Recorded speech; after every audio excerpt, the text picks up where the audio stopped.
Good morning, everyone. Welcome. Thank you for joining us in this conversation on the role of Africa's diaspora in Africa's development, one community at a time. This webinar is a partnership between the African Studies Center at UNC Chapel Hill and UNDP Africa and iDev-Africa. Thank you to our expert panelists for your participation. I appreciate your time and your invaluable contributions. My name is Ada Umewanleri. I am the Associate Director of the African Studies Center at the University of North Carolina in Chapel Hill. I am also co-founder of iDev-Africa, a not-for-profit connecting, innovating, and informing actions towards the continent's development, one activity at a time. I'll be moderating this session. Before we start, I'd like to use this platform to bring to light the ills ravaging our society. As the world goes through this morphing process, we encourage everyone to use this window to stand for something. Amplify your voice within the spaces you occupy. Is a woman's life less valued in Nigeria? Yes. So we say a woman's life, her body, her choices are hers and it matters. We protest with women all over Nigeria and speak against rape and violence. We seek justice for all victims. Of course, all lives matter, but is a Black life less valued in America, the world? The answer is yes. So we say Black lives matter. Martin Luther King said, "He who passively accepts evil is as much involved in it as he who needs to perpetrate it, who helps to perpetrate it. He who accepts evil without protesting against it is really cooperating with it." Now to the agenda, the exciting agenda of the day. Africa has grown significantly over the years, but there is still more to be done. As countries try to rebuild post-COVID-19, financing will be the biggest challenge, as economies, especially in Africa, have been hard hit. This is further heightened by a decline in aid. Aid decline started long before COVID-19, but will be exacerbated by it. During post-COVID-19 reconstruction planning, the effect of the shrunken physical space for foreign aid and assistance from bilateral and multilaterals will be felt. As a result, it is highly probable that again, Africa's poor will be forgotten. Additionally, with the current global economic meltdown and limited opportunities, there may be a window for the diasporic population interested in diversifying their investment portfolio to do so in the continent now. The contribution of Africa's diaspora to its development is mainly assessed through remittances to their families. Diaspora skills, knowledge, market access, and familiarity with local culture and language can be deployed in different forms to impact development. Those from countries like Eritrea, Ghana, and Kenya are harnessing diaspora potential beyond remittances. The full impact of diaspora support remains largely untapped. According to a Brookings Institution report, despite such efforts, engagement with the African diaspora by governments in the region remains largely ad hoc with a few success stories. Today's webinar will attempt through our panel contributions to address the following questions. Number one, can Africa's citizens drive thinking and strategy for its own development? Can Africans within and outside the continent play major roles in reconstructing communities through social and economic enterprises, especially where government is failing? If so, what are the constraints and how can they be resolved? Our first speaker will set the tone for today's conversation. Our first speaker, we have Joy, who will be representing and speaking on behalf of the UNDP and representing Ms. Ahona Eziakonwa. So Joy is a senior advisor to Ms. Eziakonwa. And Joy, I have a few questions. I have a question that I will be posing to you. Why is the urgency for Africa's development different this time? And how does it create a new window for non-traditional development funding models? Essentially, my question is, why is this period different and urgent for Africa's diaspora to be involved in their community's development? And also, what role will UNDP play to make this happen? Thank you very much, Ada, and greetings to you all. Greetings also from Ms. Ahuna Eziakonwa, the Assistant Secretary General and Assistant Administrator at UNDP. We're very pleased to be associated with this important discussion. What is different? Why is it urgent? I think it is urgent precisely because COVID has impacted that promise that we had at the start. You will recall that before COVID, we had Africa on the move. We had an Africa rising narrative. And I'd like to contextualize these messages in 3 key points. One, that COVID threatens to shift and reverse the development we've had to this point. The second one is that there are non-traditional financing models that we should seriously consider. And the third is the unique role of the diaspora in this. So starting with the first one, it is urgent precisely because COVID has contracted the lions on the move. When you look at UNECA predictions, Africa's economy is contracting by 2.6%. When you look at what oils Africa's purse, public purse, the commodities, they've plummeted in terms of prices. We see in Nigeria, we see in Angola, and so on and so forth. And so what this means is African countries are in the queue at international financial institutions for loans. Before COVID, we already feared a debt crisis, but I think now it is really of huge proportion.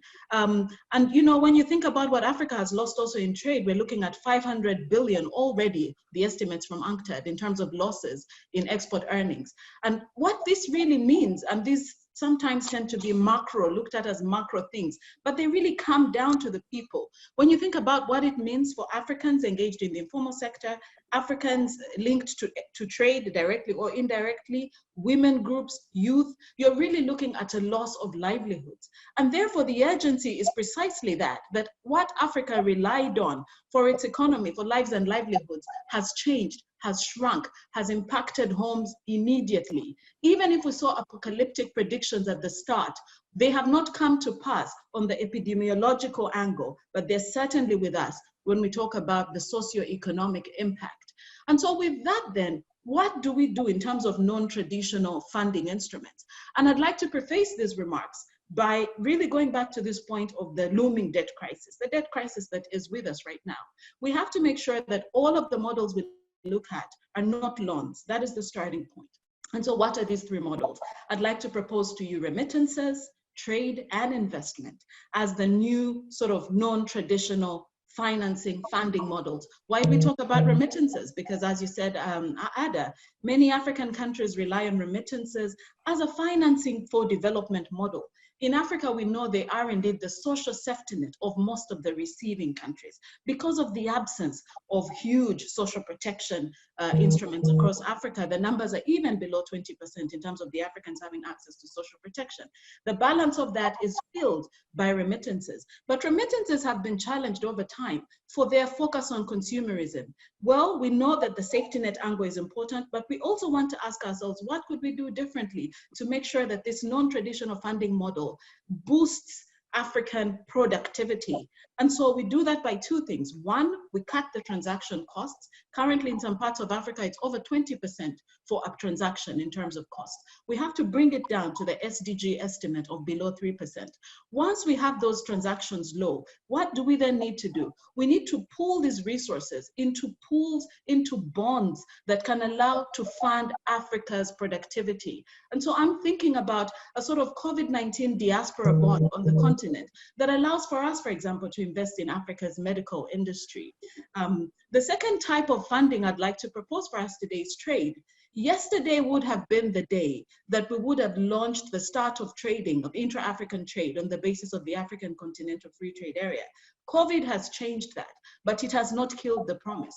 Why is intra-African trade important? Because you unleash a made in Africa bonanza. You unleash incomes and increased livelihoods. You give a stimulus directly to the people. We have seen a rebirth of African production since the borders are closed and the supply chains are broken. We've seen the face masks, we've seen the ventilators, we've seen the PPE and so on and so forth.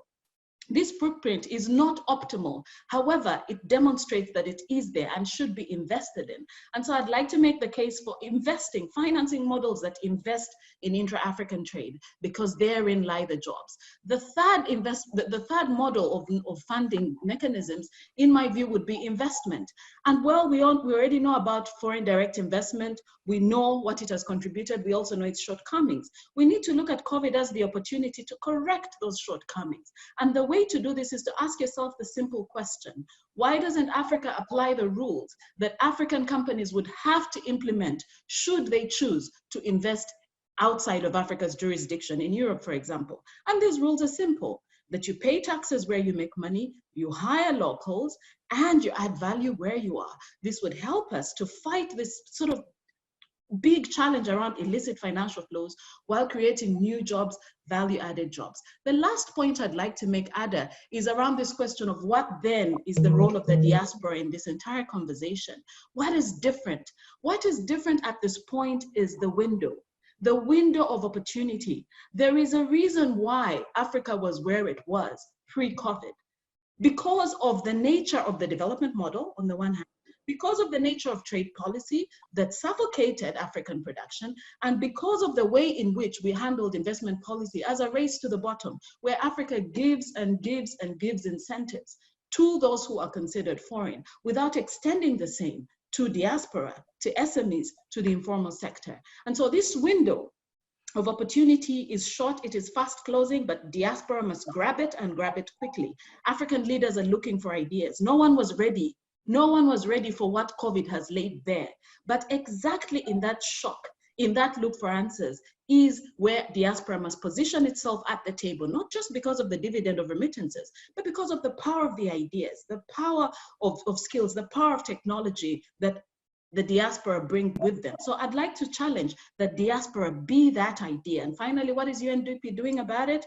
UNDP is leading the United Nations sort of UN system-wide socioeconomic response at the country level, working with countries, understanding with them what needs to be done differently. This is in 5 areas. The first one is bolstering health system. What is the socioeconomic imperative around strengthening health systems? The second one is investing in people, social protection, critical. The third one is what is the new generation of microeconomic policies that reach SMEs, that reach the informal sector?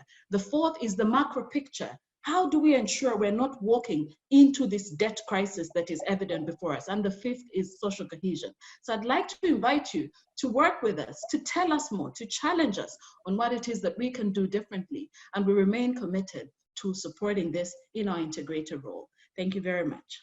Joy is the founding head of the United Nations Conference on Trade and Development, UNCTAD's Regional Office for Africa in Addis Ababa, where she spent 5 years delivering trade capacity building across Africa.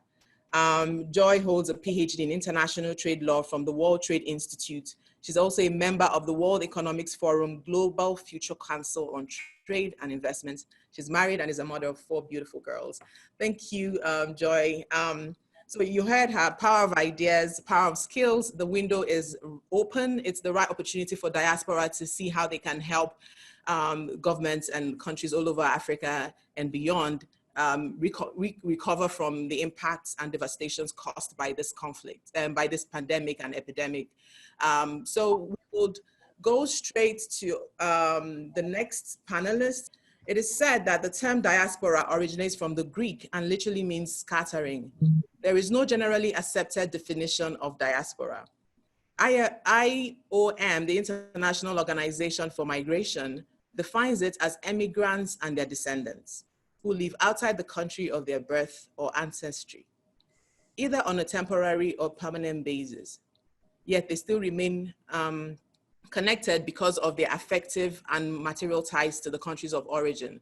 The African Union defines the African diaspora as people of native African origin, living outside the continent irrespective of their citizenship and nationality, and who are willing to contribute to the development of the continent and the building of the African Union. Mobilizing diasporas to play a larger role in the political, social, and economic development of their countries of origin or heritage is a way to increase the positive benefits of migration. Our second speaker, Emery Ngamasana, is a trained economist and scientist. He's also founder and executive director of Rural World Impetus, a nonprofit he helped to create, supporting rural communities in the Democratic Republic of Congo. Emery is currently completing a master's degree in public health with King's College London. Emery, please share your findings on the political economy trajectory of modern Africa migration and how it affects their contribution to the continent's development. Thank you, Dr. Ada, for giving me the opportunity to address this audience. I have been asked to talk about the political and economic trajectory of modern African migration and how does this affect their contribution to the continent's development. I'd like to start with an overarching statement that for many decades now since the independence waves, African migrations have been driven by the colonial histories. Although there are many theories that explain migration, I want to stop somewhere here and argue that current modern migration involving African migrants are largely explained by a combination of the neoclassic theory, the push and pull factors theory, and the network theory. For the last 5 decades, just taking a look at the US situation where we are based right now, data from the State Department indicate that African immigrants represented less than 1/4 of immigrants entering the US on a yearly basis. Just to take a snapshot at year 2018, which is the last year of available data, African immigrant obtaining a lawful permanent resident status represented only 11% of the total number of immigrants entering the US. Of those African immigrants who obtained their green card in 2018, about 47% were immediate relatives of US citizens, which speaks to the theory of network, which posits that once migrations begin, a network of migrants is built to connect migrant, former migrant, and non-migrant. Secondly, about 30% of those immigrants who entered the US in 2018 were refugees and asylum seekers, which speaks to the theory of push and pull factors. And then 15% became US resident through the diversity program, and about 5% entered on an employment-based preference, which relates to the neoclassic theory of demand and supply for labor. Now, how are they impacting the development in the African continent? That is the main question where I want to spend more time. Indeed, recent data from the World Bank confirmed that remittances have become the largest form of financial assistance to most countries, especially in Africa. For instance, in 2019, African immigrants sent an estimated amount of 86 billion in remittances, which represented a 4 billion increase compared to the previous year, which is 2018. Considering also that a significant portion of African remittances transit through non-official channels, we can easily argue that these statistics are even underestimated. So we can see that there is a powerful and there is a room for opportunity for the African continent. Although this amount represents a significant portion of the GDP, of the African GDP, we should recognize that it is very difficult to assess the impact of this funding on some social indicators, like how many years of life have been saved through remittances, how many numbers of years of education have been gained through remittances. Often these funds are sent to support families' needs, which are endless. So given the failure of the system in those countries, immigrants are kind of bound in a vicious circle of remittances. Therefore, new approaches are needed to empower communities back home.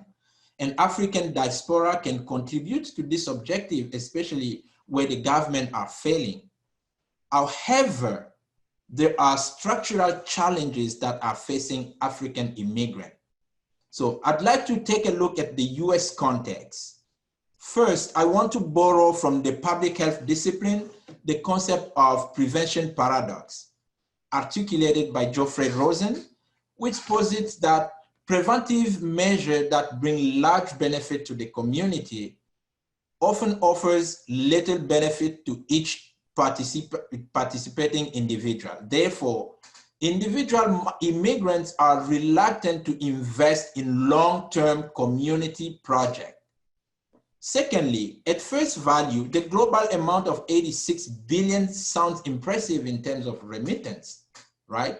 So, however, if we look at the average remittance that immigrants are sending back home, the amount is still very low because most of the immigrants are hardworking families living from paycheck to paycheck. So some of them do not have the required background, for example, to pursue higher education, thereby leaving them with low-paying jobs. Nevertheless, there is a new trend that we have observed of African diaspora who have been fortunate abroad and who are taking steps to invest in Africa in different sectors. These involve nonprofit and for-profit entities. Some of them are investing in hospitality, in housing. We have seen recently some community-based insurance that are set by African diaspora. And some of them, like us, we are trying to work in education and health. So these organizations need to be supported to implement their program and infuse a new dynamic in the African development instead of relying on this vicious circle of remittances that we could say has not really been very effective. So thank you so much. That is my last word.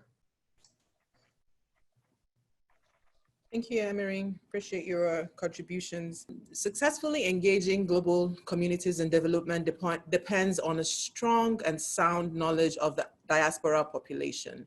Emery raised this point as well in his presentation. This also includes where they are, their community, willingness, and incentive to participate in development initiatives, how to reach and engage them. However, all of this is not enough to foster a collaboration underpinning successful diasporic engagement. Underpinning a successful diasporic engagement is trust.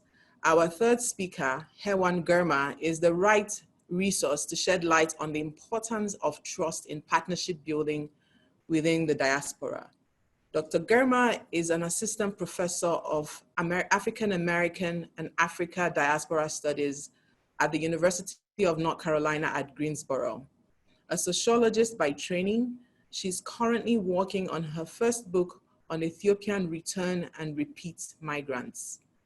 Hewan, you teach a course called The Making of the African Diaspora. Can you please share the importance of social contracts and cultural networks in community developing, specifically focused on the diaspora in America? Please also highlight the role of trust and politics in success. Thank you. Well, thank you for having me. Thank you for organizing this very interesting panel. I'm already learning a lot, so that's always a good thing. So the course that I'm teaching, The Making of the African Diaspora, this is a course that is focused on both the old and the new diaspora. Sometimes from a continental African perspective, we forget that there is an older diaspora that has been around for a very long time. Specifically thinking about the Black Atlantic, which has over 400 years of history, and also thinking about the Indian Ocean diaspora, which is even less talked about, which is an older diaspora, of course. So any diaspora is usually a result of some type of disaster, such as war, natural disaster, economic instability, etc. And that has to be taken into account in terms of why people left their home nations in the first place, or regions. And diaspora is an ongoing process, thinking about the newer diaspora. This is starting from the 1960s onward for the most part. So over the last 50 to 70, 80 years. Now, we have to understand the importance of diaspora in terms of identity, of course, what it means to be from a particular place, how connected you are to that place. And this has to do with the idea of cultural networks. The older diaspora has maybe less direct links back to the African continent compared to the newer diaspora, back to the individual home countries or societies that people are from. So we have to think about this dialectic between the older and the newer diaspora. Now, we have to recognize that this is a significant population as well, including the older diaspora. We're talking about over 200 million people, right? And about 150 million of that actually comes from the Atlantic side in the Americas. So this is a significant population. And we can't think just about the new diaspora and forget about the older one, much larger population. So the African Union recognizes the importance of the diaspora, of course, and in 2005 actually named the diaspora as part of the 6th region of the African Union. Now, politically, this is very significant because it's saying, you know, this is a population that can have a direct link and an impact on the continent. And even the UN declared 2015 to 2024 as the International Decade for People of African Descent. Now, all of this was done prior to COVID, and our understanding of certain linkages would change because of the pandemic that we're living under right now. Now, this idea of social contract comes from moral and political philosophy. There was an implicit agreement that people within a society would cooperate. So the diaspora would cooperate with the region of origin. For a lot of people, this social contract has been broken. If you're thinking about people that came in through the slave trade, there is a very big disconnect because of it. If you're thinking people that are fleeing their home countries because of warfare, political instability, economic instability, there is still a big disconnect. Regardless, when we just heard about the level of remittances that are that Africans are sending back to their home countries, so there is still an investment in the society, regardless of the political situation in those home countries. And I think that's one of the things that we need to keep in mind, right? The political system might be disconnected from the people, and people might have reservations on that front, but still they are contributing to their home countries, to networks, individual networks or cultural networks.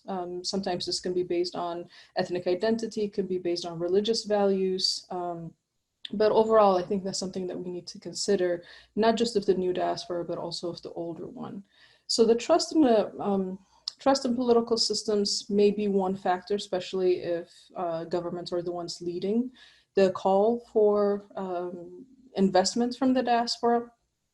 But for the most part, remittances and any type of assistance usually does not necessarily go directly through government offices. It does not go through larger organized systems, but more on a one-on-one, which is why it is such a good network for to protect the most vulnerable segments of society, because it's a one-on-one, linkage, as opposed to something that is funneled through the government, funneled through a lot of different things. Now, this is not to discount the importance of government diaspora funds. For instance, Ethiopia has set up a significant diaspora fund and has been very successful in being able to mobilize the diaspora in the Americas and elsewhere. And usually those can be funneled to larger projects as opposed to one-on-one individual meeting of needs, etc. So I think that's something to keep in mind. So I want to really emphasize the fact that we need to tap in not just to the new diaspora, but the older diaspora, and create linkages for these populations, such as African Americans. And we need to think about a global Black identity, tap into racial solidarity to be able to assist the African continent. Now, Ghana is a really good example of a country that has done this historically, because it has been able to tap into the African American population. Even in 2019, they had marked this as the year of return, and creating a lot of linkages between the older diaspora and the new country. Now, tourism as an industry is not something that is doing really well under COVID, of course, but there's still that linkage that has been established that I think that we can take advantage of. And I'll end here for my comments. Thank you. So moving on quickly, our fourth speaker is Almaz Negash. Almaz is the founder of the African Diaspora Network, ADN. ADN has fostered collaborations among Silicon Valley entrepreneurs, philanthropists, and African diaspora. Almaz, you recently organized a webinar, I think it was 2 weeks ago, titled Unleash the Exponential Potential of Black Business, Patronage, and Investment Opportunities. The objective of that session was to explore ways of addressing the fundamental disparities among the African American and African communities, with a focus on investment capital, employment, and entrepreneurship. Following this webinar and your experience, how can the African investment ecosystem be expanded to include everyone, and what constraints need to be addressed? Good morning, everyone. Thank you, Ada, for having me. This is a wonderful group of people. It's also interesting that I'm hearing similar things that we do and that we care. So actually, it's something that ADN cares about, and most of us on this panel and in many places, we care about the engagement of the African diaspora. But I'm going to really speak from the contemporary. I think Hewan called it the new diaspora and the historical diaspora. I think it's very important to have a context about what I am going to talk about. When we talk about the African American community, it is not just only the 400 years of being outside of the continent, and they're a bit removed from being directly connected to the continent, but also the fact that they paved the way for me as an Eritrean diaspora to benefit this life that I have. And so at times we kind of forget how we got to be where we are. I mean, when I say we, I'm going to talk about the contemporary diaspora. We come with our own sense of knowing who we are. We know where we come from. We are very aligned and connected to the continent where we come from. We come with no generational wealth.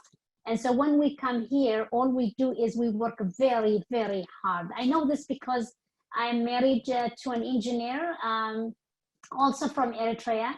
All we've done the first 15 years of our marriage is work so hard so that we create generational wealth for our children. This is a typical life, if we're lucky, that you go to school, you find a good job, and then you start to really create a system, and that would allow your children to have something to leave behind. With African Americans, on the other hand, I'm just gonna say this because this is something that I care deeply. And in order for us to have an open and honest dialogue, we need to really recognize what we're talking about. For every, just an example, this is a recent study by McKinsey. For every 3 family members of white, 3 family member of a white, a family with 3 children, or a 3 member families of white group makes $171,000 per year, versus an African American of that same number of family making $17,600 per year. I want us to think about that. When we see anger, when we see injustice being spoken outside, it is not because people are angry for no reason. There is an embedded and fundamental disparities that African Americans have faced. This is also coupled with many different things: lack of access to good education, lack of access to housing, lack of access to food, lack of access to income or well-paying jobs. When you put all these things together, you have a serious issue where it becomes a little bit of dicey sometimes between the new and the old diaspora. The question always is, how is it possible that they just came from their country and now they are able to reach this point? What is missing in between is this sense of relationship that we have not built, the trust that we have not built. And if you don't have the relationship and trust, which Hewan talked about that earlier, without relationship and trust, I don't ever see anything happening. And if it happens, it actually just goes down very quickly because it's phony. You want to build that relationship and trust. And I think, Ada, when you asked me, is there an opportunity for this to happen? Can this diaspora investment ecosystem be wide? Yes, it can, but we do have a work to do. And I take that on myself, and within our board and our advisory council, we are doing everything we can to actually be true to ourselves. When we talk about the diaspora, I cannot speak on behalf of African Americans because I would be the most inexperienced person to really represent their plight. But what I can do is really bring them into the space if that is something that they're interested in, and really enlarge the tent so that it can really hold all of us. And the way in which this happens is the diaspora, on the other hand, those of us who came recently, immigrants to the United States. I'm going to just follow some of the research we've done, and we used mostly Pew Research. According to the Pew Research, there are about 4.22 million contemporary diasporans in the United States, majority being Jamaicans, Nigerian, Ethiopian. It makes sense. Nigeria is the largest country in Africa, and so is second is Ethiopia. And at that same point, the majority of remittances, about 40 billion, and there are some that says 50 billion, whichever it is, I'm going to go with the Pew Research of 2019. That's about $39 billion. Nigerians pretty much contribute 22.3 billion. And then you have Egypt and Liberia. What does that mean? We are actually, when people ask me who invests the most in Africa, I will say the diaspora. We are the largest investor in the continent. More, the remittances to Africa is 3 times more than what Africa gets from AIDS.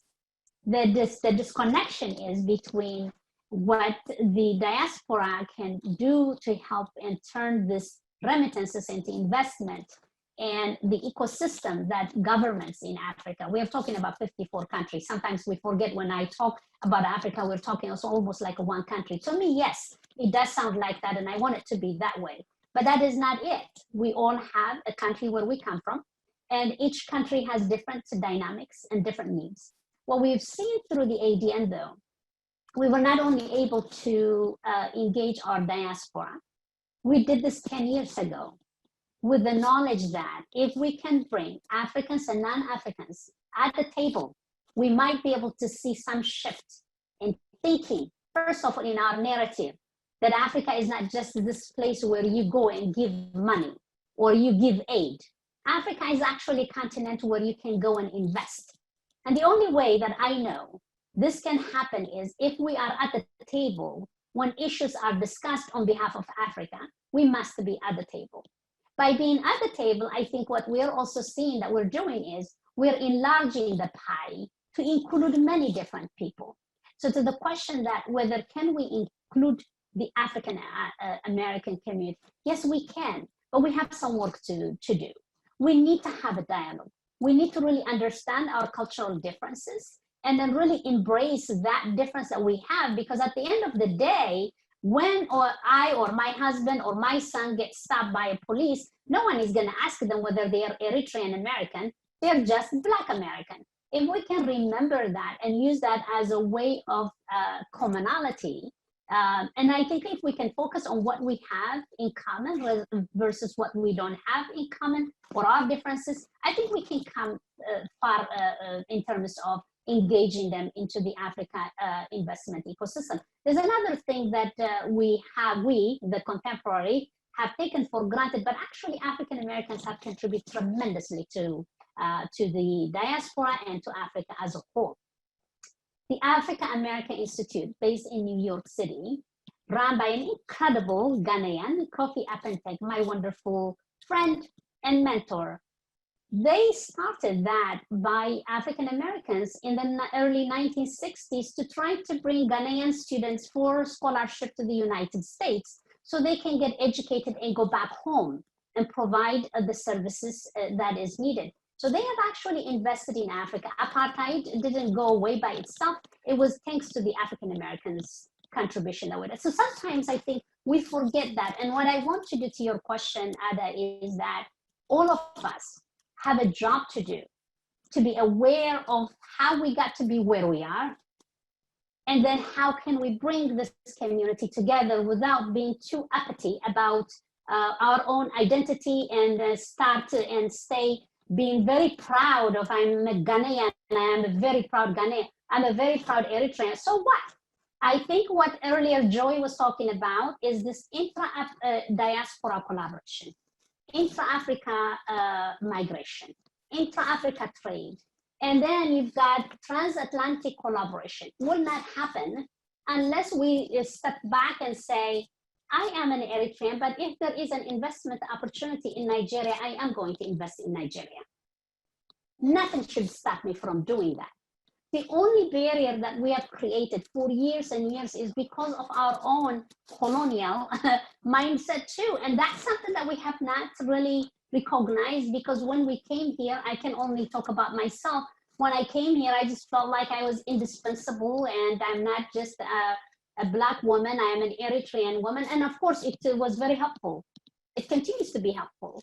But is this the way we want to create a relationship and build the trust? I don't think so. I think we need to be able to have an honest and authentic discussion with our African Americans, because my hope, and it's not just a hope, we're doing it, and you will see it in the days and weeks to come, in the months to come.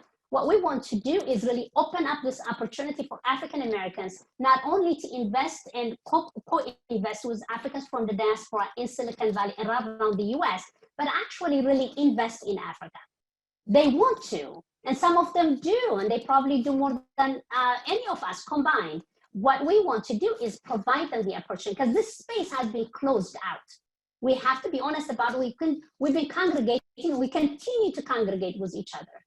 We need to open up, be vulnerable, and really allow them to come in. Without that, I do not see any change happen. But it is my hope, and that we all in this panel and in this group that we have with the audience, we will actually have this authentic discussion to realize what we have done, our own assumptions and preconceived notion about African Americans must first go away. I have work to do. We all have work to do. And then we can come at the table. But by just having this Black Lives Matter, and we all join them now, and then what happened tomorrow? That is something that we need to be aware of. So I'll stop there, and I look forward to more of the discussion. Thank you. Thank you, Almaz. Yes, I agree with you. There is definitely the opportunity, but we need to be open to have authentic and honest dialogues. The key ingredient, of course, is time. We should give it time, and we should have like a deliberate plan and effort at fostering trust and losing the silos that we've created for ourselves. Before I introduce our next speaker, when Emery spoke, he referred to me as Dr. Ada. I know Nigerians take pride in their academic pursuits and accomplishments. I have a PhD on my list, Emery, but I'm yet to strike that off. But thank you for that. I wanted to clear the air about that. Our fifth speaker, Professor Paul Lubeck, is my friend and mentor. After years of research and living in northern Nigeria, Alhaji Paul Lubeck speaks proficient Hausa, knows someone that knows someone in Nigeria, and calls Kano home. In addition to being Professor Emeritus of Sociology at the University of California, Santa Cruz, Professor Lubeck was Interim Director of the African Studies Program and Senior Research Professor at Johns Hopkins School of Advanced International Studies, SAIS, from 2015 to 2019. His research combines a nuanced understanding of cultural and religious practices with the analytic tools of regional political economy and global networking.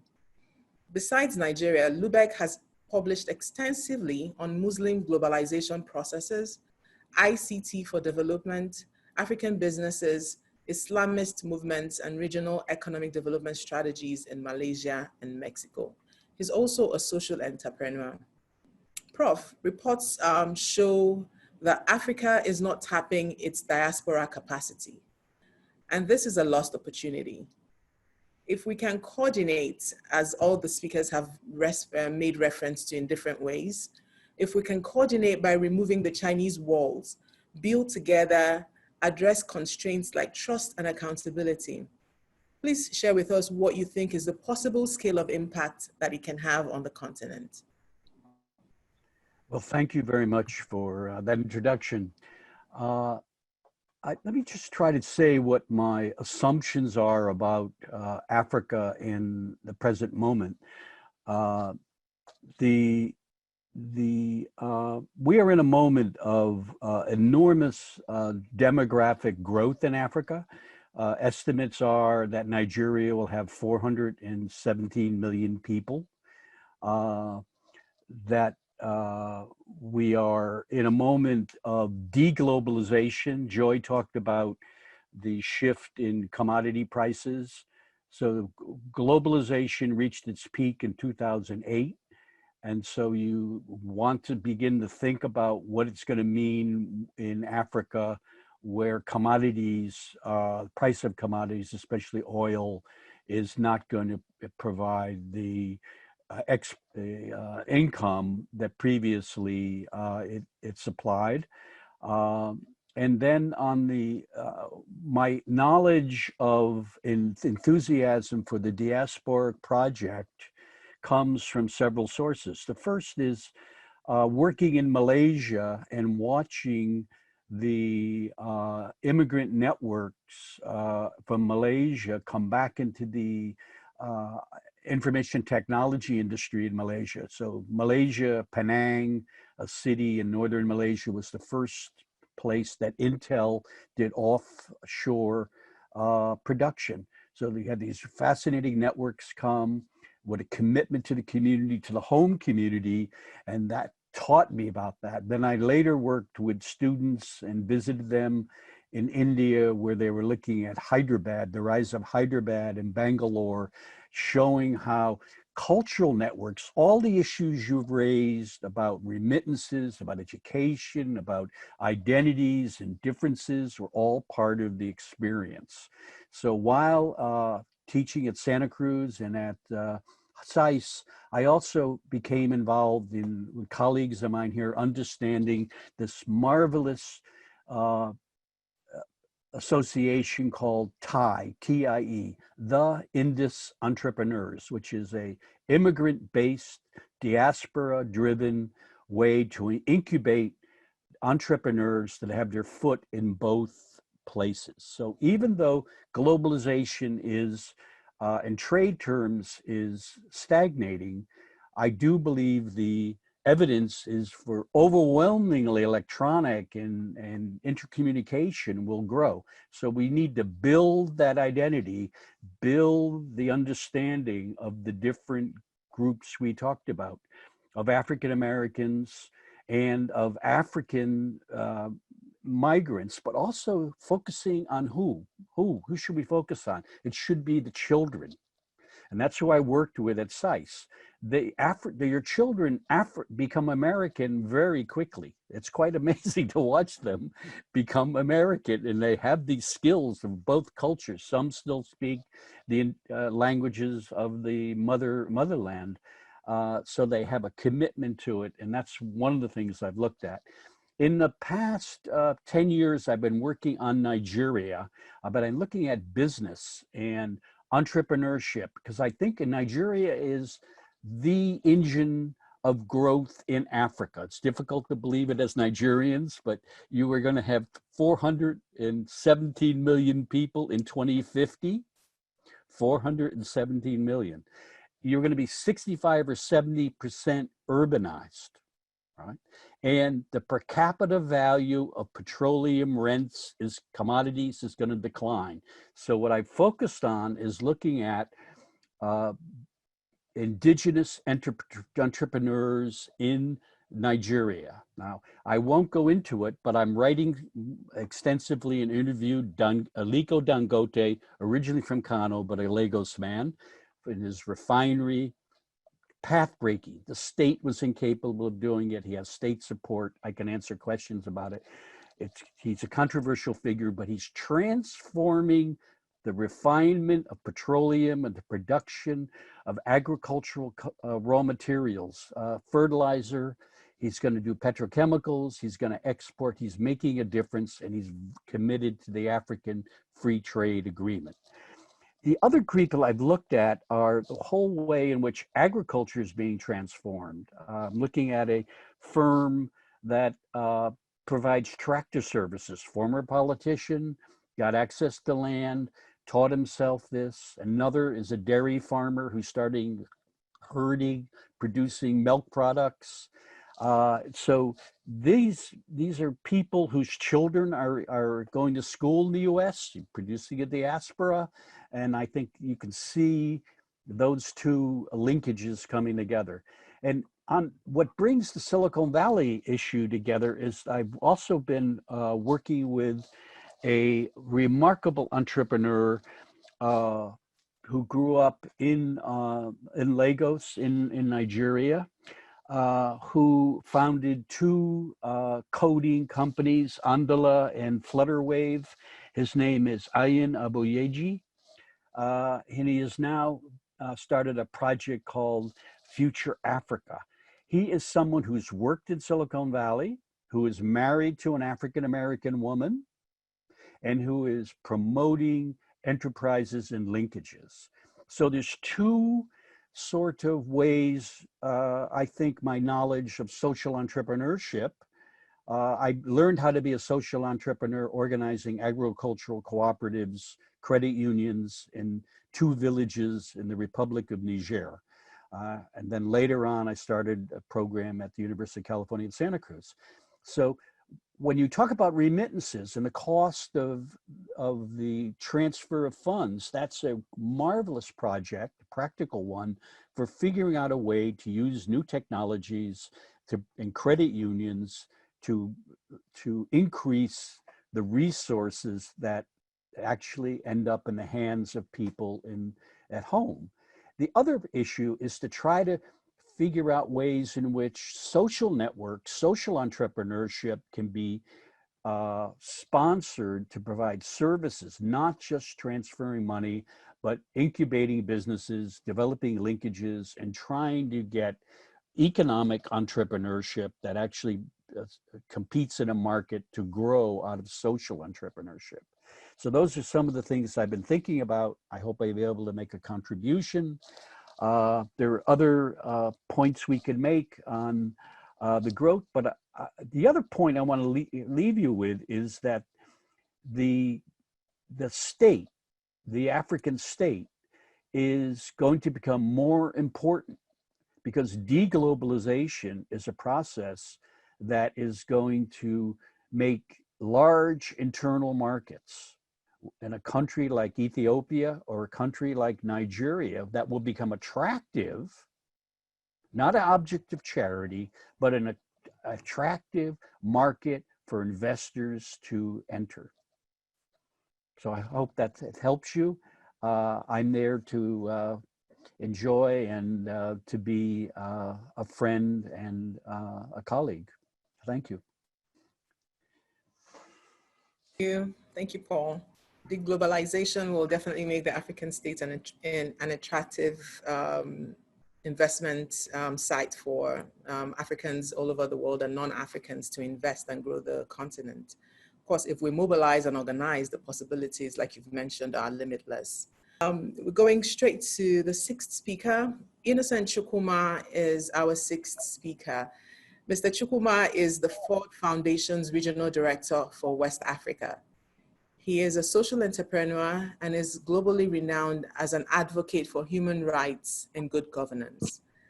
Innocent, your research paper, which you wrote a while ago and for the Imo State government's consideration, focused on how to mobilize diaspora remittances for social impact investments in Imo State. I found it to be quite exhaustive and an exciting piece to read. So using the Imo State example and the paper that you presented, how would social impact investing work in Africa? Please put us through a model scenario that addresses the constraints earlier mentioned by other speakers. Thank you, Ada. I think you humor me when you described the paper as a research paper. It was more like a concept note from a social entrepreneur. But I take the credit. I think to answer your question straight, how would social impact investing work in Africa?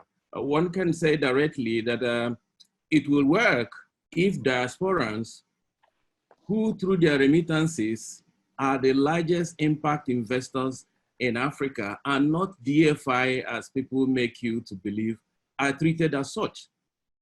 If they are pampered the way foreign direct investors are pampered, where you have policy regimes, policy framework, government going around the world to meet so-called FDIs to bring their investment in Africa. I think if we begin to treat them that way, we may be at the cross of turning something. Then the other one, which is where I differ a little bit from earlier speakers, is that diasporans and the investment they bring need to be cultivated at different levels. There is certainly a room for continental engagement. There is certainly a room for national level engagement. But in my view, more importantly, they need to be engaged at the subnational and local levels where they come from. Why do I say this? Two things. One is that African states, for the most part, are, if you like, state information. And because of the diversity of our people, the lack of trust in government, getting them to begin to invest at national level is something you need to work, it's a goal rather than where you start. So it's actually where they are comfortable investing in, which is at the local and state levels, that we need to engage them. And that was part of the experiments that I was involved in Imo State. But for the benefit of the participants who are perhaps new to the whole concept of social impact investing, or impact investing for short as we in the sector use it, is essentially investment with intentionality of making social and environmental impact while generating financial returns. It was one of those concepts that people come up with when they go on a retreat in Belo-Osagie. This one, at this time, funded by Rockefeller in 2007, but has over the years gained currency, especially after the SDGs came into effect. Because of the gap in financing SDG, it became clear that depending on development finance assistance, philanthropy, and government spending, we cannot attain the SDGs. So the whole idea of where do you get the investment that would support the realization of the SDGs came in, and impact investing came to provide that. And since then, you have seen organizations tracking how funding is flowing. If you look at the Global Impact Investing Network, you see how it has grown over the years in Africa. Here in Nigeria, a study done earlier in the year by the Impact Investors Foundation showed that the investable funds for impact has actually grown from 2015, when they started tracking it, where it was basically about 1.9 billion, to 2019, when it has grown to 4.7 billion. And we are celebrating it, which now takes me back to diaspora. Imagine 4.7 billion in a country where, depending on the stats that you use, In 2018, we were told that Nigeria received $24.3 billion in diaspora remittances, alone, and nobody is doing it. In fact, that year it was instrumental or instructive in the sense that what came in through diaspora remittances was more than double what Nigeria gained in 2018 in terms of revenues from oil and gas, which is our largest sector. Now, oil and gas, we have ministries, we have advisors and all of that, and nothing happened. So looking at and asking myself as a social entrepreneur, what could I do to support what was happening in Imo State where I come from? Because a new governor was elected in 2019 that seemed to have the support of the people. And then one started looking at, we can actually help the state to develop a framework for using diaspora remittances, essentially to address such social impact investing as health, education, and housing. And we broke the numbers down. Yes, Nigeria received 24.3 billion in 2018. Where are these remittances going to? And arguably, the southeast part of the country received the largest part because of the people of the area and their culture of going back wherever they are. They're organizing in communities and all of that and asking themselves, what could they do at home? And we realized that on estimates, Imo State was arguably receiving about $2.5 billion every year. And that is an area the new governor needed to tap into to essentially address the program he came in with. And then we worked with him to organize what we call the Diaspora Summit. It's actually held January this year, where we brought and invited all indigenes of the state to come and discuss how they can contribute to developing the state. Because already 70% of their remittances were going to consumables like paying school fees, paying for somebody to who is getting married, meeting the healthcare bills of their parents, and they are already doing this. So if we find a way where the remaining 30%, where they are doing, which they are investing on, things like real estate and all of that, could actually be channeled with support of the state through much investing, can grow.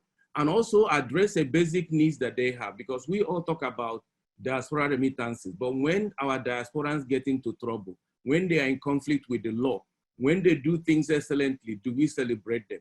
Nigerians are languishing in prisons around the world and nobody lifts a finger. Actually, what some government officials do is to essentially publish their pictures.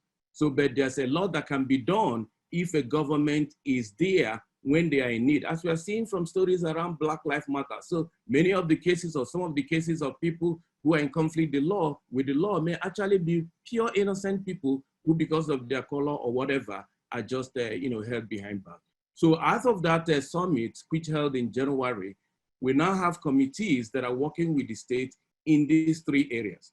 In the area of education, they are basically looking at adopting the public schools in Imo State, which, by the way, were built by communities. These are schools built by communities. But when the state took them over, they round them down. And the whole arrangement is for them to take care of investing in infrastructure, while government continue to pay for the teachers' fees and do teacher development. In housing, it's essentially how can you create a community health insurance system where they can contribute wherever they are, and then the state's primary healthcare centers and general hospitals can provide these services. In housing, it involves creating what they call diaspora estates in the 27 local government areas of Imo State, which they hope will attract a number of things. One, you will have a place where a nucleus of diasporans, and diaspora in Imo State is broadly defined to include not just those living outside Nigeria. Anybody who is outside Imo State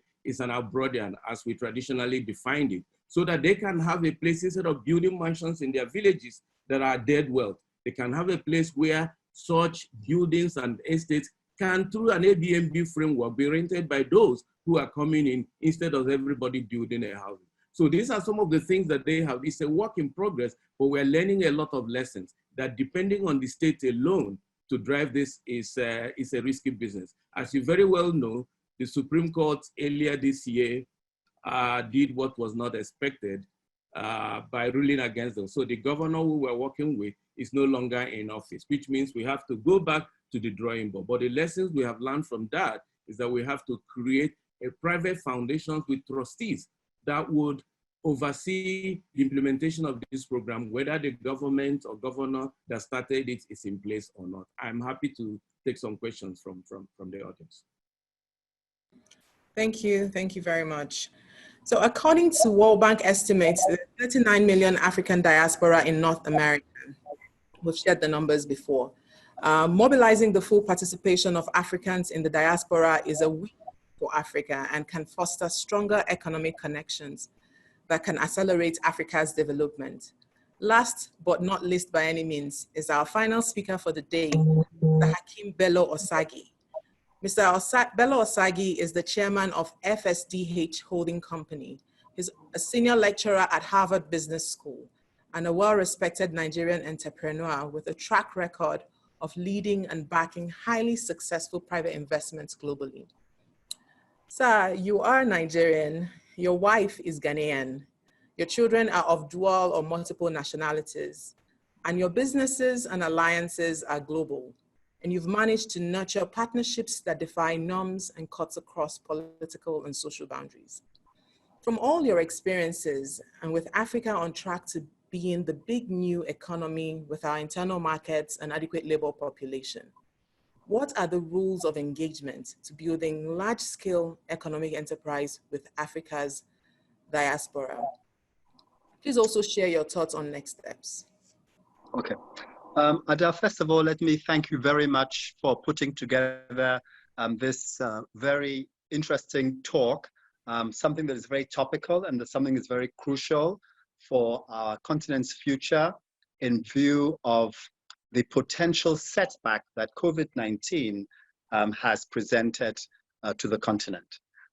Would also like to thank you for putting together a very interesting group of panelists, and I've learned as much in the last 1 hour from them, far more than I'm going to have to present to all of you today.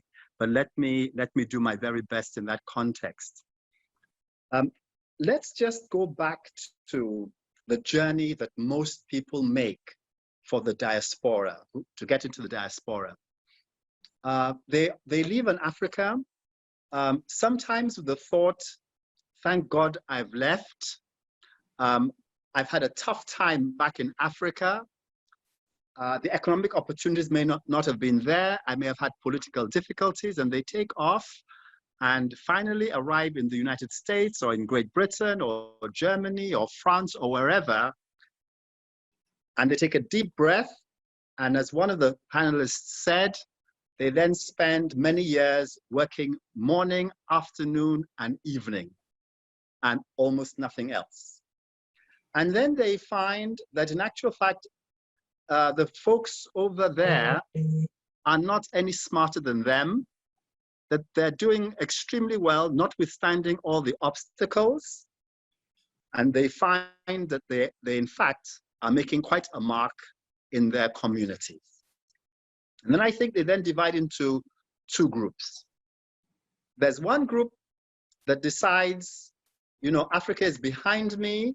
I'm going to totally integrate into foreign society, and I shall focus all my energy on my children. And then at some point in their lives, they start to complain that their children are not African enough. All right? And then there's a second group of people who are deeply involved, and after a while, certain emotional strings start to tug in them, and they start to think of the old continent, and they start to say to themselves, yes, I'm doing very good in the United States, but maybe some of the issues of Nebraska and Iowa don't make me tick and don't give me passion. And they start to think of life in Kenya, in Uganda, in Ghana, in Nigeria, and what's happening there, and shouldn't I try to be doing something? And they, of course, at that point start to think of how to connect their children with Africa, and they want to bring their children up in two different cultures. And they then start to send money back, and after a while, it's deeply appreciated, and they then start to say, how can I engage more fruitfully on the African continent. If they're working in a large company, they start to consider, if it's a hotel company, can I work in the Africa division of that hotel company? If it's a software company, are there ways in which I can engage Africa, or should I become an entrepreneur? And as a professor these days, I constantly come up against a lot of Africans who are in that situation, and they're asking the question, what can I do? How can I help? How can I get involved? And among a lot of my students, the question is, do I go home or do I stay here? And what's the best thing that I can do? Now, so I'd like to really talk about how you can engage as an economic entrepreneur, using that word entrepreneurship in a very broad way. And what I would like to say to you is that I think that the possibilities are huge, subject to certain conditions. Why are they huge? It is because the African who is in Europe and who's in North America, or who is in fact in Asia, has tremendous skills that is acquired by working in highly efficient, highly disciplined organizations where he's very well trained, and where precisely because he has been discriminated against, probably, he has therefore had to work twice as hard in order to get to where he's gotten. He has been exposed to possibilities, technological possibilities, economic possibilities that he may not have seen had he remained at home. So he is at the cutting edge in so many industries, whether it's in finance, whether it's in medicine, whether it's in the motor car industry, or whatever it is, he is at the cutting edge. And so he has that huge advantage. Because he's from Africa, or because he grew up in Africa, he doesn't have that fear that the average American or the average Frenchman or the average German who has a fear, and who, for example, he hears that somebody has been shot by Boko Haram, and therefore his next thought is, should I pull my investment out of Kenya? Because it's all Africa in his mind. He doesn't have that fear because there's been a change of governments in Sierra Leone. Therefore, he says, it's politically unstable, I must run away. He doesn't have that fear factor as well. And the next thing that he has, which is a big advantage, is that he has a network within Africa. He has people that he can work with in Africa. And even though he may be a little bit out of date in certain respects, he does have a basic understanding of where he comes from, and he is able to go there and is able to operate to a certain extent.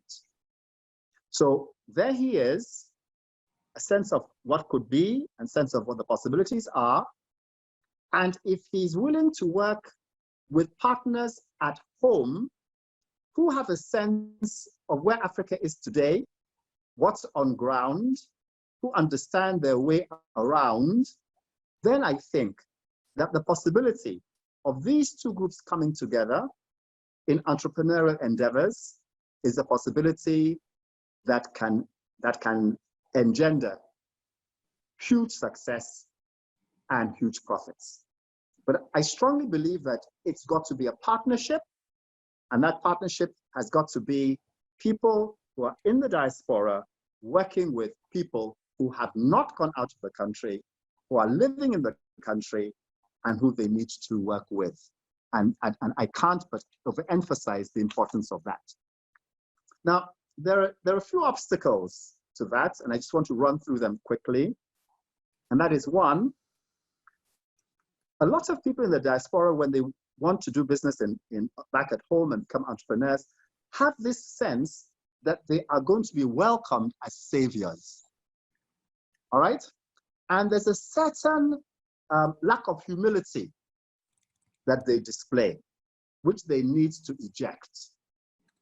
Those at home, they are proud of your successes, but they don't want you to keep ramming it down their throats about how this is how we do it in America. This is what is done in France. And what are you guys doing? You're so slow. So there needs to be a sense of humility. You must not be romantic things are tough there. There are difficulties there. So you mustn't be romantic. You must have an understanding that it's not going to be easy.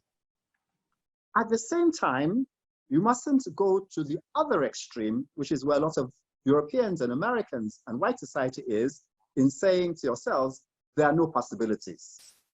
All right? You know that there are the possibilities. You have a better understanding of those possibilities, and therefore you don't have that fear. I think somebody earlier on spoke about the question of trust. All right?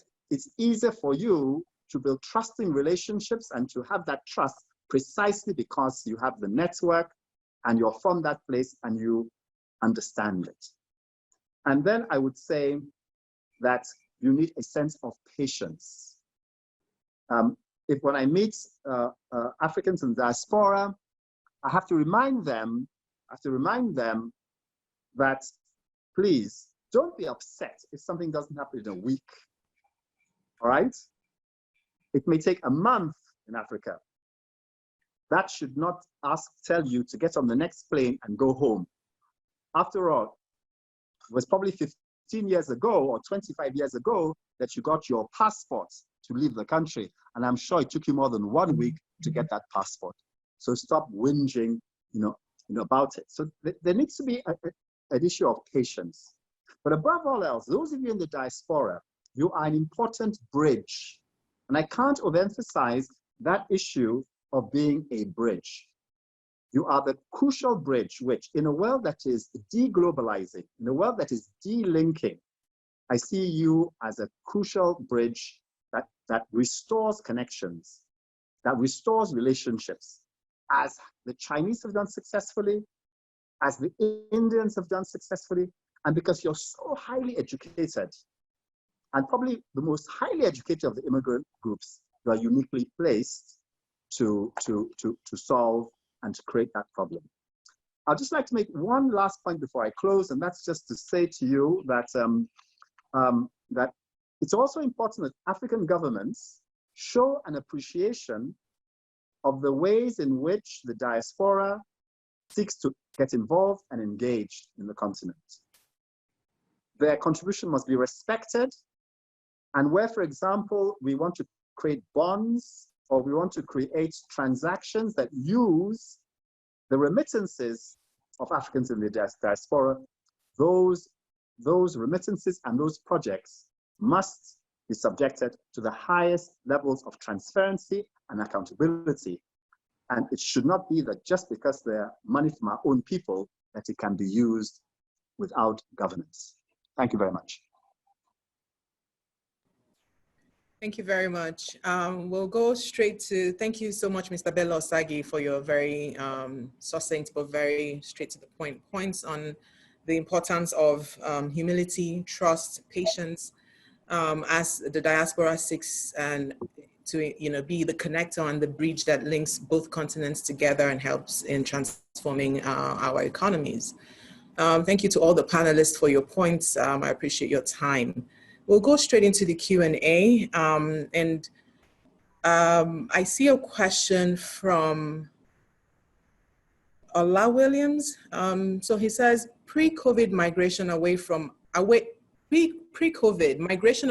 Africa was clearly on the trajectory of increasing Africans in diaspora, and with the expected benefits of remittances cycling back for social and family development within African communities. However, now with COVID, do you envisage an ebbing of this migratory trend? So a reduction in migration to this way.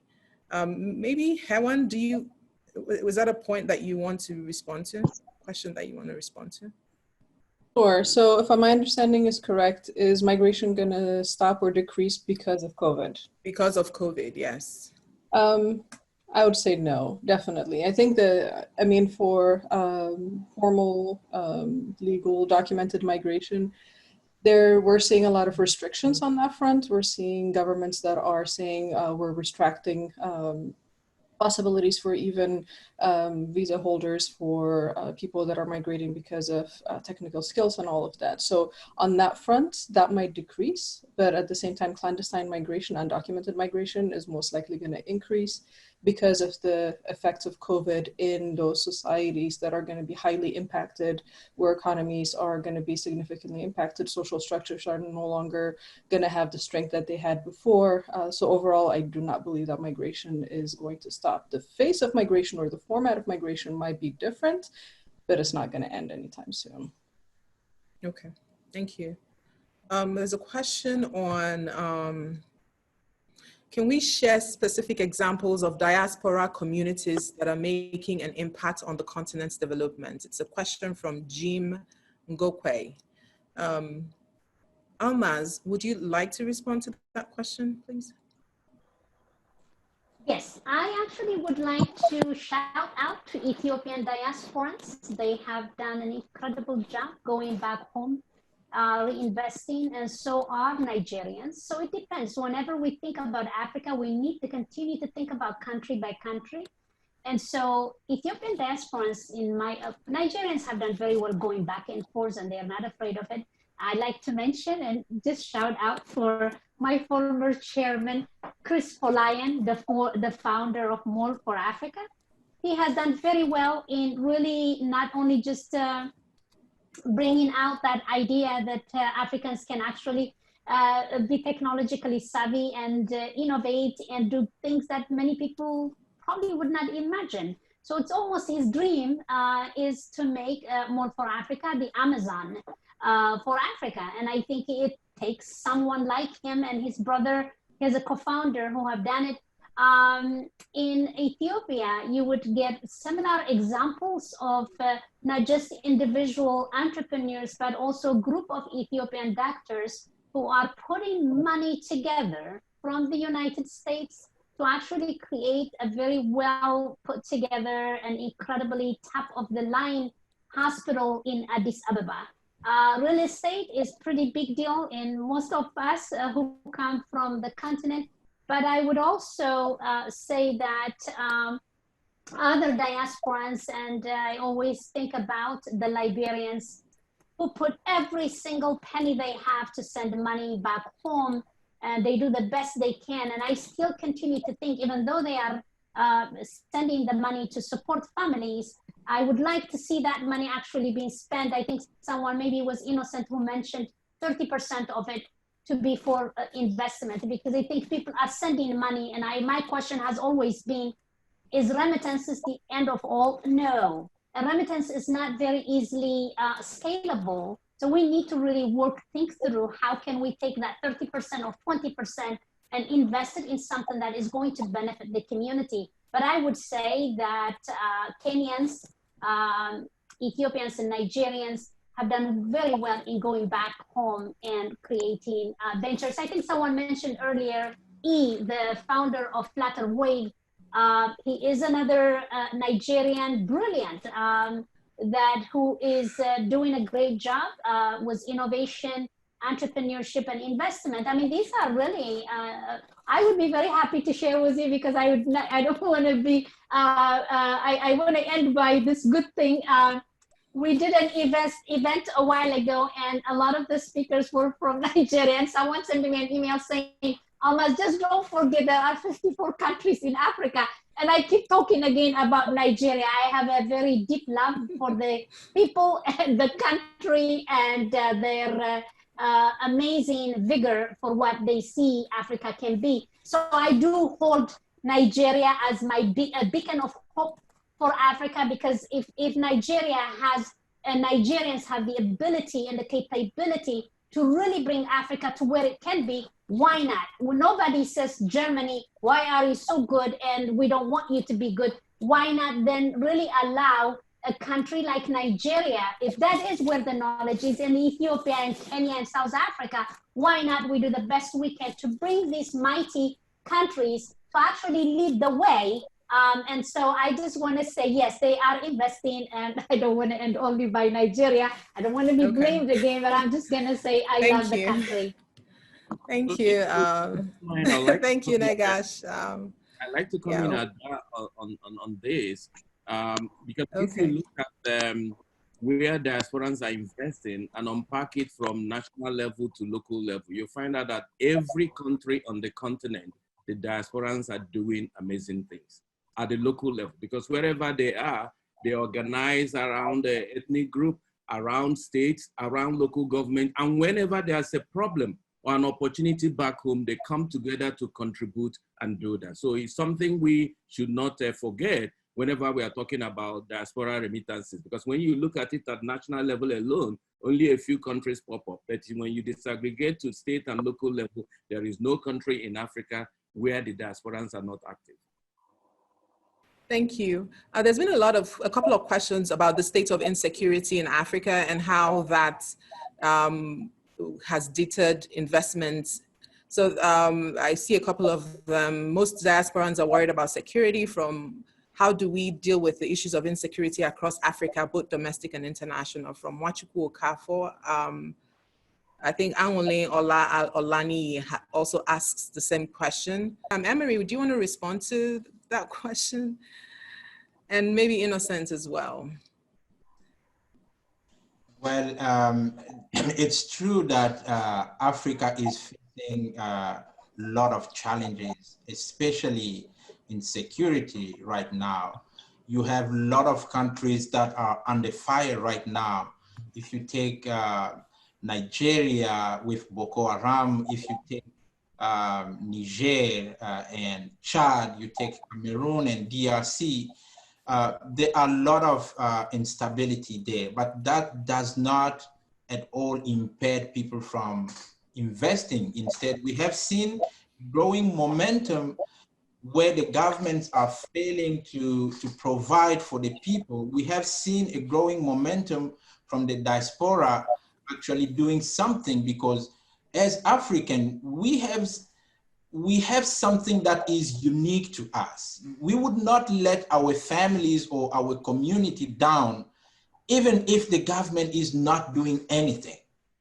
I'm taking the example of Congo, DRC, where I don't even know where this country stands right now, but we have seen in the past years, the diaspora coming up with a genuine initiative to help community back home, despite what is going on in the country, like in the eastern part of the country where the situation is really bad. So I would like to say, yes, there is instability, but how to fix that instability, it's beyond our capacity in this forum, I think. Yeah. The problems are very complex. We can, I don't even know how to fix that. But I want to just raise awareness that there is hope to do something even in the midst of this instability. Doing impactful actions in the community. It should not deter us from really engaging into the community, but instead we should use our passion for the continent, for the countries to do something. So as Professor Hakeem said, things are not easy. It's not going to be easy like here. And with that mindset, you know, it's going to be like a boosting force that is going to help us to move forward. That is what I can say. Okay, thank you. So if I can comment, insecurity is certainly a challenge, but it depends on the lens with which you are looking at it. If you're looking at it from a tourist perspective, where you want to go home with your family and all of that, it's certainly a challenge. But if you're looking at it as a social impact investing opportunity, there are really opportunities to invest. For instance, in the northeast of Nigeria, which is currently ravaged, there is a big issue around how do you train these ex-combatants, young people who are being empowered and thrown to the community. And right now, politicians are the ones getting the contract and doing a bad job at it. Whereas in places like Afghanistan and Iraq, there's actually a huge industry about how do you retrain and reinsert child soldiers in such a way that they can be more useful to the society. So that's a social impact investment opportunity there for you. And also in places that are ravaged, people are asking themselves, what are they seeing in countries where they live that can be introduced in their communities to boost people's sense of safety and security. So I go back to my saying, is the lens you're using? If it's tourism, yes, there's a challenge, but if it's investment, there's a huge opportunity out there. Thank you. I have two questions. One, I would ask Joy, and the second question, I would ask Mr. Hakeem Bello to respond, as well as Professor Paul Lubeck. So Joy, the question from Matt says, what are the reasons that the unique resource richness of the African continent is still not able to be translated into large-scale economic prosperity for the African nations, and what might be the solutions? If you could keep it to a minute, that would be helpful, please. Yes, indeed, to a minute. Thank you, Joy. Thank you very much, Ada. This really comes down to natural resource governance. How it is that we structure, first and foremost, the contract of engagement. In my earlier intervention, I spoke about this race to the bottom, that these investment treaties, these bilateral investment treaties, have been used as a place to document legally how much more Africa will give, in spite of what is the imperative for development. And so these investment treaties typically document how you will not pay tax, how you can bring in all of your sort of key senior employees, but also middle level, and how you can take your money out at any one point. In fact, we've seen during COVID, the IMF has reported that 4.2 billion has already been taken out of the continent. And so it starts with the contract, making sure that you anchor in there the new generation pro-development investment treaties that work for Africa. It's important to emphasize the notion of governance and also to think about Africans as investors. We have the AFCFTA. Its next level is about investment. We have to start to look at the diaspora and African investors as perhaps the beneficiaries of those incentives. Because if we are to race to the bottom, then you must race to the bottom for those that are anchored and sort of secured in the interest of the development of the country, and use that as a basis to boost structural transformation. So I'd just say, let's refine those contracts. Let's look at them as development tools. Let's make sure we put a brake to the race to the bottom with preference and privilege for diaspora, for SMEs, for the informal sector. Thank you. Thank you, Joy. So the question that I would like for Mr. Paul Lubeck, Professor Paul Lubeck and Mr. Belo-Osagie to respond to in that order would be, there is a misconception that for Africa to support Africa's development, this is Africans in diaspora and Africans in general, the investments has to be physically in the continent. But we know that this is not true. Can you share how transatlantic investments located in America or Europe can affect the continent? An example could be the Silicon Valley model that continues to feed into the Asian economy, India and China, for instance. So Prof, can you go first, and then Mr. Belo-Osagie would go after you, please. Yeah, thank you. That's a very good question. See, I don't think it's binary. It's not either or. I am a advocate for the alliance between Dangote and various Nigerian governments, because you are getting a $14 to $18 billion investment in a free trade zone that'll refine your commodity you've been exporting, Nigeria's been exporting, with many, many jobs, many, many resources coming out of it. You have to have a state and a business class that cooperates in order to have a transformation in this process we're describing as high rates of urbanization, large amounts of insecurity. Look, the insecurity comes with the development process from rural to urban. It's been that way everywhere, Europe, US, Latin America. So it's not going to be different in Africa. It's not some unique failing of Africans that you're having insecurity. You have a gigantic youth population, and it's difficult to absorb them. The other element, even though in the commodity trade, you're getting deglobalization, the information infrastructure is booming. Take a look at NASDAQ in the US, where all the technology stocks are located. It's, despite the crisis, it's booming.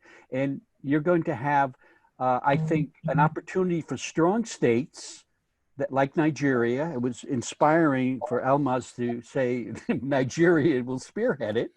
But it's going to be through global networks and innovation, and the diaspora with 1 foot in each world are going to become an extremely valuable resource to carry out the innovative investments that people like Ian and are doing in Africa Futures.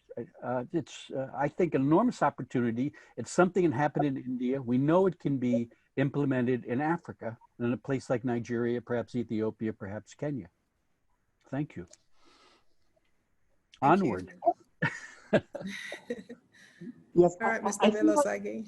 I think I can contribute to this by just giving 3 examples of very interesting businesses that are not physically based in Africa, but they are making a tremendous impact on Africa. I don't know whether, I'm sure a lot of you would have heard of the very cheap smartphone called, I believe it's a company called Techno. Now, the mere building of a smartphone that can retail at such a cheap level, far below what Apple and Samsung and what any American manufacturer ever thought was possible to do, the impact that that has on Africa is revolutionary. Because what it allows us to do is that it allows you to put so many other educational benefits, health benefits, banking applications, all on the mobile phone device. So that group of people sitting in China, working out how do we have a mobile phone that can be purchased by Africans for a small amount of money, is of major economic and social impact. That's one example. A second example is data analytics. We are going to see the impact of data analytics as it now begins to interrogate mobile phone records, hospital records, telemedicine, et cetera, et cetera, et cetera. And that is something that may not necessarily be working on the African continent, all right, but its impact will be felt there. And then the last one I'll give is what I think is going to be very big and which we'll all have great fun with, is the music industry. And I think that what African musicians are going to be able to do, playing music for a global audience, I think it's going to have a tremendous impact on the continent. So as he said, as the previous speaker said, it's not an either or, both can be done.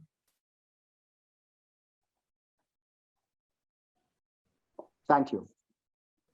Thank you so much. Thank you, my panelists. It's been interesting, and we can all see that the audience have also benefited immensely from your knowledge and your experiences by all the questions that we have. It's been very engaging and it's been a good use of an hour, 30 minutes. So ladies and gentlemen, in ending, we know that the African diaspora is important and capable of informing growth and development in the continent through their investments. We agree that investing in Africa, a continent in development, can be risky. Hence, it is consensus that conditions for investments like policy, regulation, trust, coordination, and transparency infrastructures need to be in place. In essence, an enabling environment. Investment can take different forms, and supporting Africa's development does not imply that the physical presence of the investment be situated in Africa. The landscape is promising, and we will be sharing our activities that's targeted towards moving our outputs into tangible outcomes. So please stay tuned. If you are working in the diaspora space and would want to collaborate with us, please contact us at africa@unc.edu or info@iDev-Africa.com. It's africa@unc.edu, and the second email is info@iDev-Africa.com. I'll close out today's webinar with a quote by Mr. Belo-Osagie himself. It says, "In today's world, paradoxically, the boldest action is often the safest. Remaining where you are in a world changing so rapidly is the most dangerous of all places to be." On behalf of the African Studies Center at UNC Chapel Hill, UNDP Africa, the iDev-Africa team, Odoyin Okonkwo and Ozioma Ahaneku, both in the background with fantastic support, I say thank you and enjoy the rest of your day. Thank you. Thank you, everybody. Thank you. Bye. Bye. Thank you. Bye, everyone.